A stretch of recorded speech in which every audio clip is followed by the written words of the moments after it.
यह बिल्ली सुखद आश्चर्य में थी, यह जानकर कि जमीन पर लेटी महिला ने कुछ दिन पहले उसकी मदद की थी। इसलिए उसने अपना मुंह खोला और एनी की ओर फूंक मारी। फिर अगले ही क्षण एनी, जिसका दिल पहले ही धड़कना बंद कर चुका था, वास्तव में वापस जीवित हो गई। इससे पहले कि वह समझ पाती कि क्या हुआ था, उसने अचानक नोटिस किया कि उसकी आंखों में कुछ गड़बड़ लग रही थी।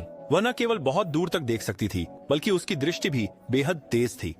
कोई वस्तु कितनी भी तेजी से क्यों न चल रही हो, वह उसे आसानी से साफ देख सकती थी। एनी, जो अभी अभी जीवित हुई थी, पूरी तरह से होश में नहीं थी। वह केवल अपनी याददाश्त पर निर्भर होकर अपने घर के नीचे गई। एनी मूल रूप से सामान्य रूप से सीढ़ियों से दूसरे मंजिल पर चढ़ना चाहती थी, लेकिन एक स्वाभाविक प्रवृत्ति से प्रेरित होकर उसने पहली मंजिल से सीधे दूसरी मंजिल पर बिल्कुल एक बिल्ली की तरह कूद लगाई। और क्योंकि बिल्लियां साफ सुथरी रहना पसंद करती हैं, जब उसने देखा कि उसके शरीर पर कीचड़ लगी हुई है, तो एनी बहुत गुस्सा हो गई। उसने सीधे कांच तोड़ा और घर में वापस जाकर खुद को साफ किया। अगले दिन सुबह एनी को टेलीफोन की घंटी बजने से नींद से जगाया गया।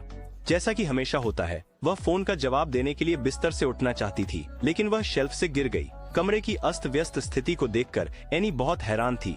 जाहिर है वह पिछली रात की याददाश्त खो चुकी थी। हालांकि उसे याद आया कि उसने पहले इस बिल्ली को बचाया था। इसलिए एनी ने बिल्ली को उसकी कॉलर पर दिए गए पते के अनुसार घर वापस भेज दिया। बिल्ली का मालिक बहुत हैरान था, क्योंकि यह बिल्ली शायद ही कभी इंसानों के करीब जाती थी और यह साधारण बिल्ली भी नहीं थी।